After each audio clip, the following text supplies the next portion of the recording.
You know someone.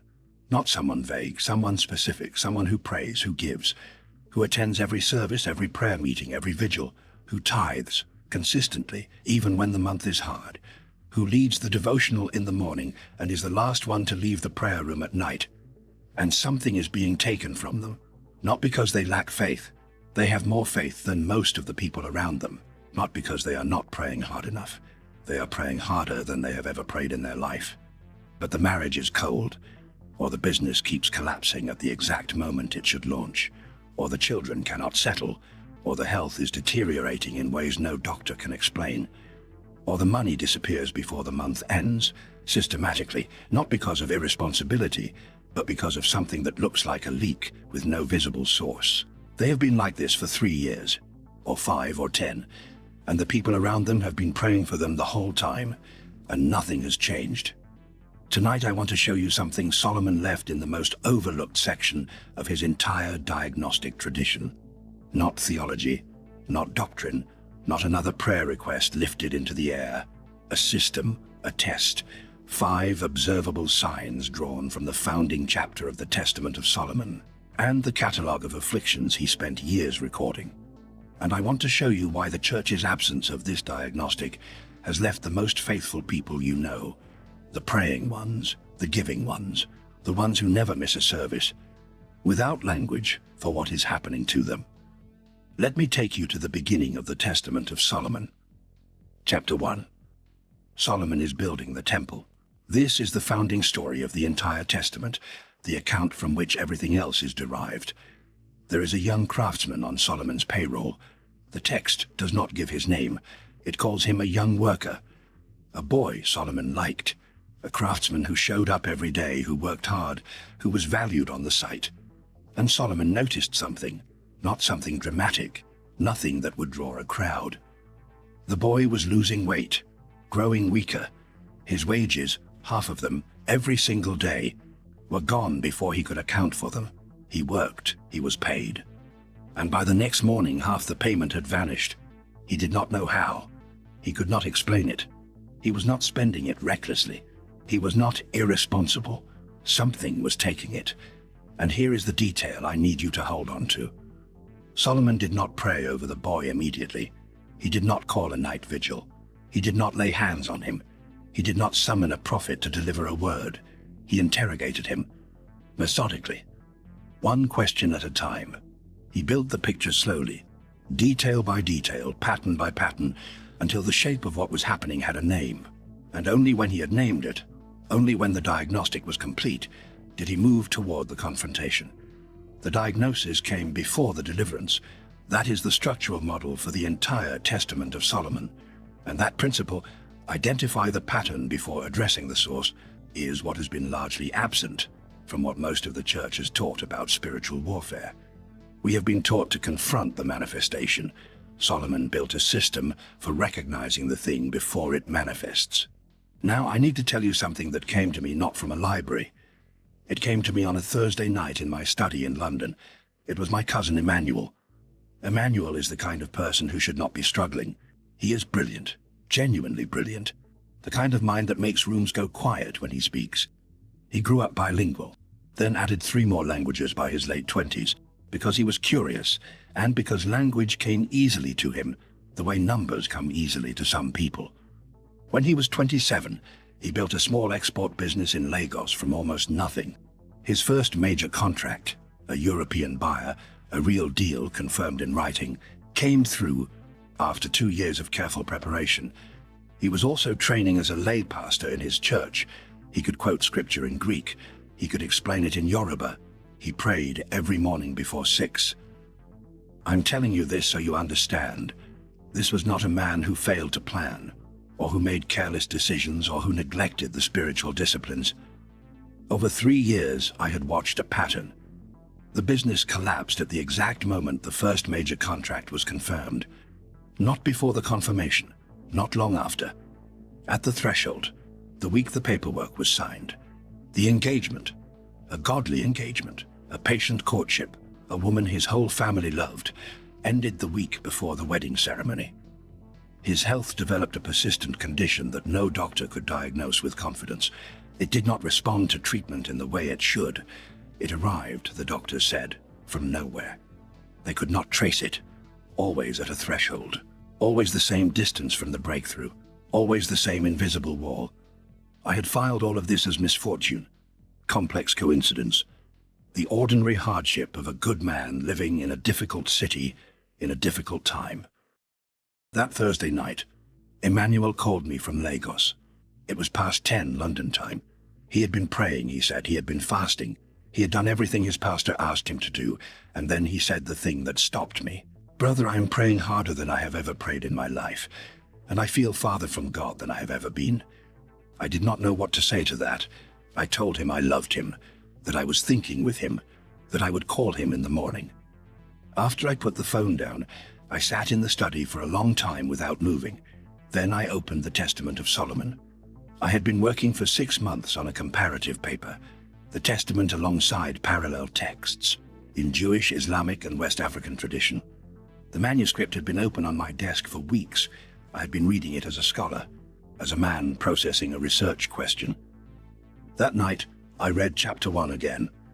The young craftsman, half his wages, every day growing weaker. No dramatic manifestation, no obvious possession, no scene, just systematic loss at a consistent rate from a person who was faithful, who showed up, who worked, who was valued. Solomon had to interrogate the pattern before he could name it. He asked questions. I turned to a blank page, and I wrote 5 questions down. Not questions I invented. Questions the text itself implied. Questions built into the diagnostic logic that runs through the Testament's entire catalogue of afflictions. Each demon in the Testament is recorded the same way. The harm it causes, how it enters, and what neutralizes it. And when you read the catalogue as a whole, across every chapter, every account, every affliction, the harm patterns cluster into 5 observable categories. 5 questions, 5 signs. I worked through them until past midnight. And in the morning I called Emmanuel back. I did not tell him why I was asking. I said I had been thinking about him, that I wanted to understand his situation more carefully. I asked each of the 5 questions in turn. Emmanuel answered all of them without knowing what I was looking for. By the end of the call, I had matched the pattern. 4 of the 5 signs were present. Let me show you what those 5 signs are. Sign 1, the threshold pattern. This is the first and most diagnostic of all 5. Not every setback is spiritual in origin. Life is genuinely hard. Plans fail for ordinary reasons. Economies collapse. Relationships strain. I am not asking you to see spiritual causation behind every difficulty, but a threshold pattern is different from ordinary difficulty. It is a specific configuration. The person approaches a major blessing, a confirmed contract, an accepted job offer, a marriage moving towards ceremony, a ministry opportunity formally extended, and at the exact moment of maximum proximity to the breakthrough, something intervenes. Not once. Every time. The same invisible wall, the same distance from the threshold. The timing is not random, it is consistent. The Testament of Solomon documents this most clearly in 2 accounts. The first is the Ornias account in chapter 1, the young craftsman's wages, half of them every day before they could be secured. The second is in the book of Tobit, and I want you to hear this carefully. Tobit, chapter 3. Sarah had 7 husbands. 7 men who loved her, 7 men she loved in return, 7 men who died on the wedding night, not in the courtship, not in the engagement, not months into the marriage, on the wedding night, the moment of maximum proximity, the moment when the blessing was about to be sealed, the threshold, not the journey. Asmodeus, the text names him directly, was working specifically through the most intimate relationship, at its most sacred moment, in a pattern so consistent across 7 consecutive marriages that it had become Sarah's defining tragedy. The demon did not attack the courtship. It waited for the threshold. Ask yourself, is there someone in your life who keeps arriving at the door of their breakthrough, and the door never opens? 3 times, 5 times, 7 times, the same wall, the same timing, the same distance. That is sign 1. Sign 2, the warmth withdrawal. This one develops slowly, which is why it is so easy to miss. There is a person you remember from a few years ago. You remember how they prayed, the fire in it, not performance, actual fire. The testimonies they used to share, the way faith came through them naturally, the way a conversation with them left you feeling that God was closer than you thought. And something in them has gone quiet, not dramatically. They did not announce a crisis of faith. They did not leave the church. They still attend. They still tithe. They still serve. They still say all the right words. But the warmth is no longer there. The faith is present as form, as practice, as attendance, as vocabulary. But the fire that once made the form feel alive has withdrawn from inside it. Ecclesiastes chapter 12, verse 6. Solomon writes, "Remember him before the silver cord is severed and the golden bowl is broken." The golden bowl, a vessel designed to carry something, intact in form. Something inside has cracked. The practice is intact. The attendance is intact. But what the vessel was built to carry is no longer moving through it the way it once moved. And the person themselves often cannot explain what happened. They are not backsliding in any obvious way. They have not embraced sin. They have not chosen to walk away. Something withdrew from them. The fire did not go out. It was drawn out. When did you last hear this person speak with genuine fire? Not recite, not perform. Speak with the voice of someone who has found something real and cannot stop themselves from sharing it. If the answer does not come quickly, that is sign 2. Sign 3, the sleep disruption. The Testament of Solomon contains a catalogue of what scholars call the 36 deacons, night spirits assigned to specific hours of darkness, each documented by the pattern of harm they cause. Solomon took the night seriously as a spiritual domain, and he documented why. The young craftsman in chapter 1 was being drained during sleep. Ornias operated specifically during the hours when the worker's conscious awareness was suspended. The drain happened without the craftsman knowing. He woke every morning with less than he should have had. The loss occurred in the hours he could not observe. Sleep disruption in the Testament's framework is not occasional insomnia from a stressful week or an anxious mind. It is a pattern, waking at consistent hours in the dark, 3 in the morning, 4 in the morning, unable to return to sleep, or sleeping heavily for a full night, and waking exhausted, as if the hours produced no restoration, or dreaming consistently of being pursued, of falling, of dark figures in familiar rooms, of home environments that are somehow wrong in ways the dreamer cannot quite articulate. The specific hours matter in the Testament's framework. Each of the 36 deacon spirits is assigned a time. Solomon documented them as observable patterns, not hidden spiritual categories, but things a careful witness could record. You do not need to ask this person directly about spiritual warfare. Just ask how they are sleeping. Ask if they wake in the night. Ask what they tend to dream. You will know when you have found sign 3. Sign 4, the relational friction. This is the most easily misread of the 5 because it does not attach obviously to the person themselves. They seem fine. You and this person specifically are fine. The problem is everything around them. Where they go, conflict follows. Families that were at peace when they arrived begin to argue. Not because this person argues, not because they carry visible grievance or create scenes, but the air in their radius has changed. Something in their proximity generates friction in the people surrounding them. This person is often the calm center of expanding relational damage. They are not causing it consciously. They are not aware of it, but it follows them. Matthew chapter 12, verses 43 through 45. Jesus describes the unclean spirit that returns, brings 7 others, and the last state of the house is worse than the first. The spirit working through a person is not only working against that person, it is working through them to fracture what surrounds them, while they remain at the center, wondering why every relationship around them is straining. This sign requires patience to observe, because every conflict has a simpler explanation. But when the pattern is consistent, when friction follows the same person across different relationships, different seasons, different contexts, that is not personality. That is sign 4. Sign 5, the financial drain pattern. This is the most overlooked sign in Pentecostal discernment culture. because it is the sign most readily attributed to natural causes. The economy is difficult, prices rise, business is competitive, opportunity is unevenly distributed. All of this is real. All of this is true. And yet, there is a specific configuration that is different from financial hardship. The Ornias account again, half the wages every day regardless of how much was earned. The craftsman worked hard. He was paid a fair wage. And by the next morning, half was gone. He could not account for it. It bore no relationship to his actual expenditure. The person you are thinking about works hard. They are responsible with money. They tithe, they give, they plan with care, and there is a leak they cannot seal, not because they are making poor decisions. The money moves away from them with a consistency that defies normal accounting. The month ends before the money does.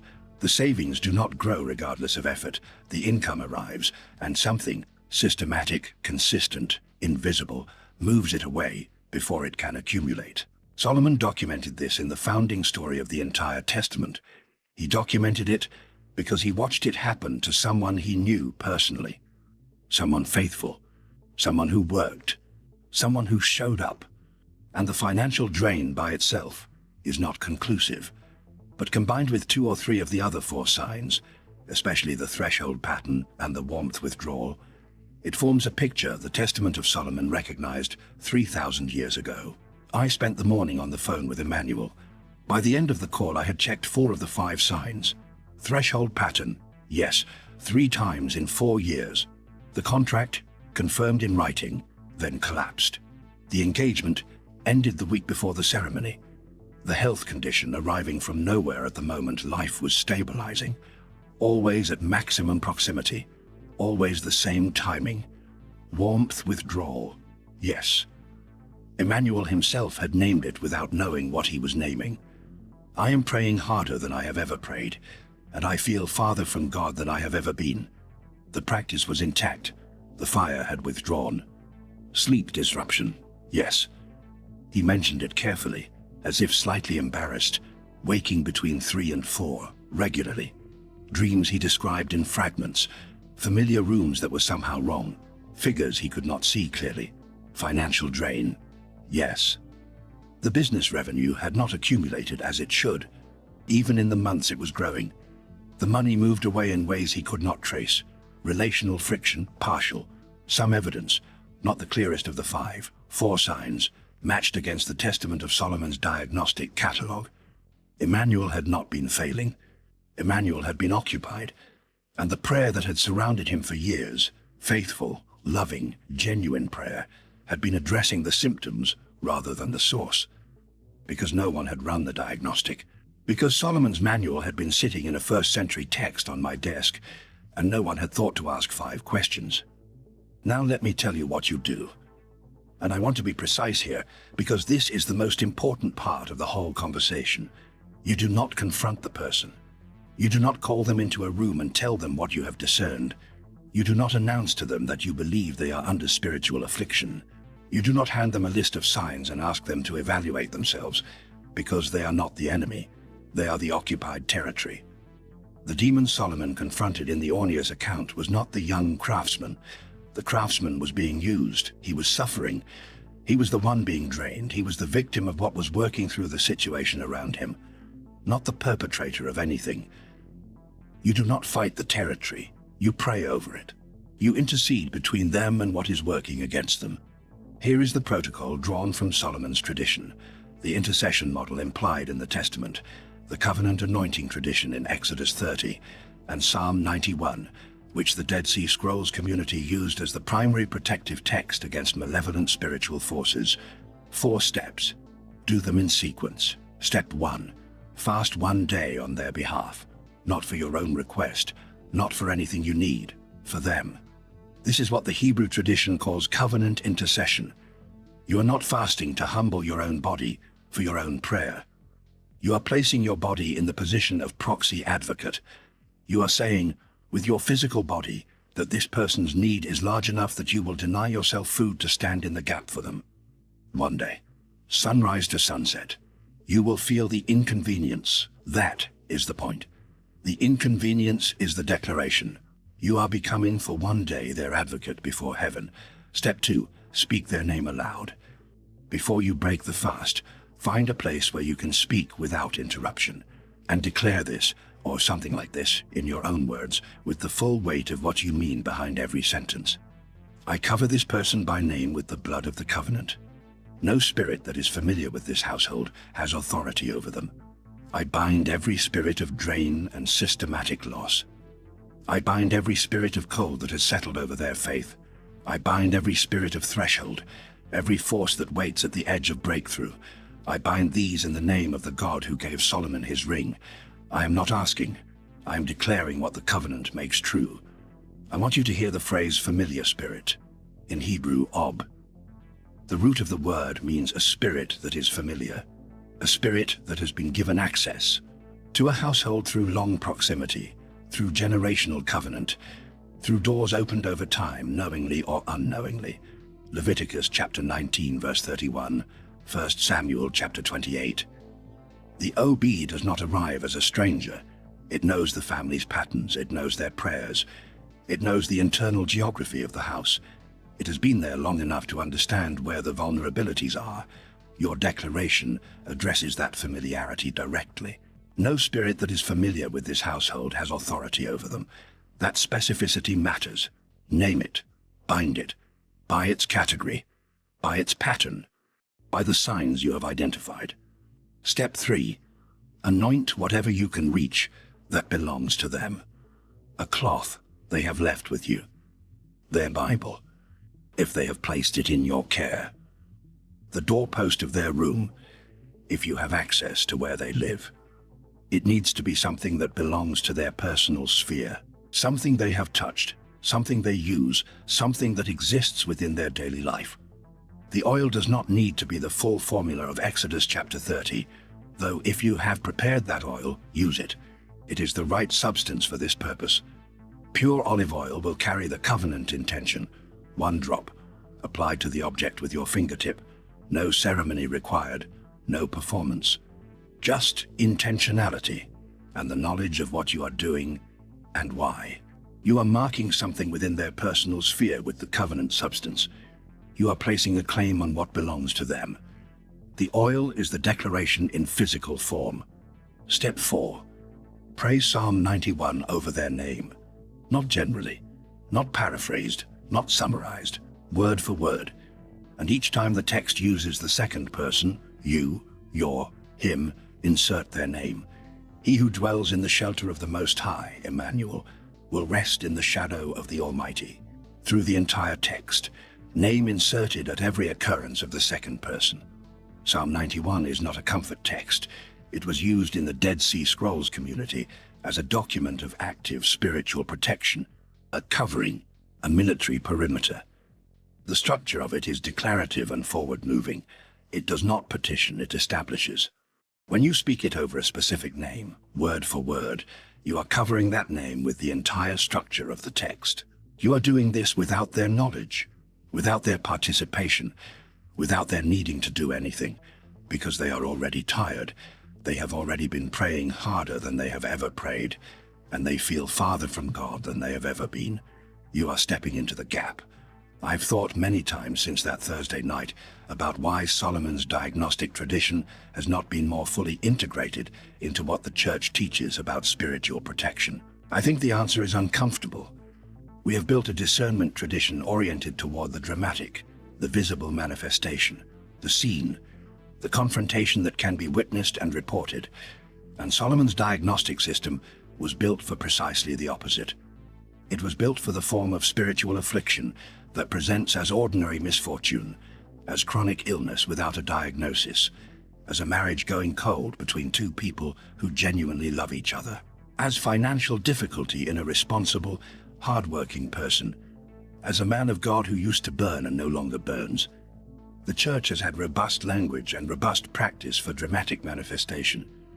It has had almost no language for this kind, and the people suffering this kind have been told in effect to pray harder, to fast more, to give more, to believe more, and the pattern continues, and the drain continues, and the coldness deepens, not because the prayer is wrong, but because the diagnostic step was missing.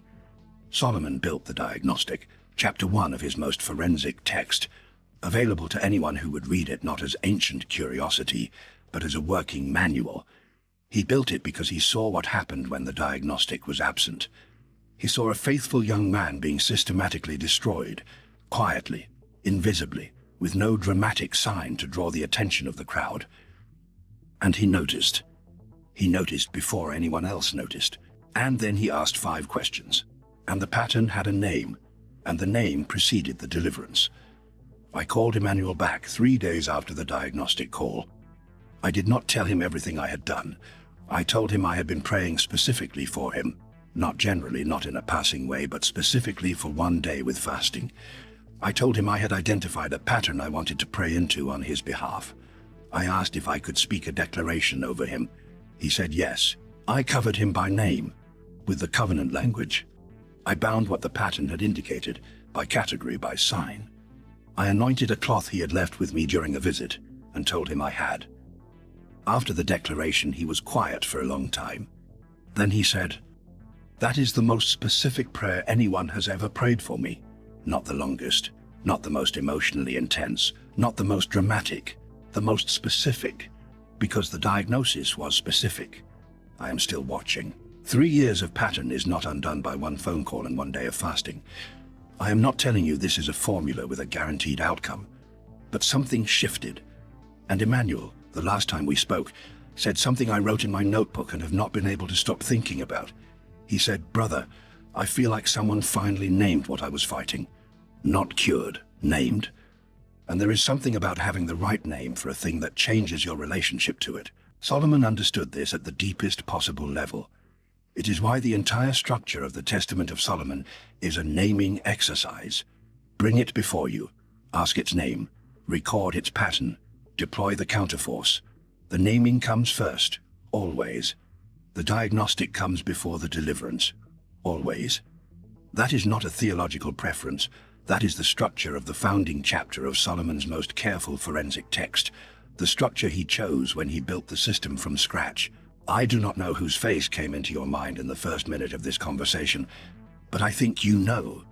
The person who prays and gives and never misses a service, and something is still being taken from them. The marriage that is cold between 2 people who love God. The business that collapses at the threshold. The money that disappears before the month ends. The fire that has gone quiet. 5 questions. Run them. Not in fear, not in morbid speculation, not as an excuse to assign spiritual causation to every difficult thing in every person's life, but with the same attention Solomon brought to a young craftsman on his payroll who was losing half his wages every day. With the attention of someone who noticed something was wrong before it had a name, fast 1 day on their behalf. Speak their name aloud and declare what the covenant makes true. Anoint what you can reach that belongs to them. Pray Psalm 91 over their name, word for word as a covering, not because you are a prophet, not because you have special authority that others lack, but because you noticed. And noticing, bringing the right questions to the right pattern, running the diagnostic before attempting the deliverance, is what Solomon built his entire system on. He noticed a young worker being drained. He asked questions before he moved. He named what he found before he confronted it. He left the method in chapter 1 of his most careful text. It has been there the whole time, for this exact situation, for the person whose face you are seeing right now. What you do with this is your choice, but you have the test now, and someone you love needs you to use it.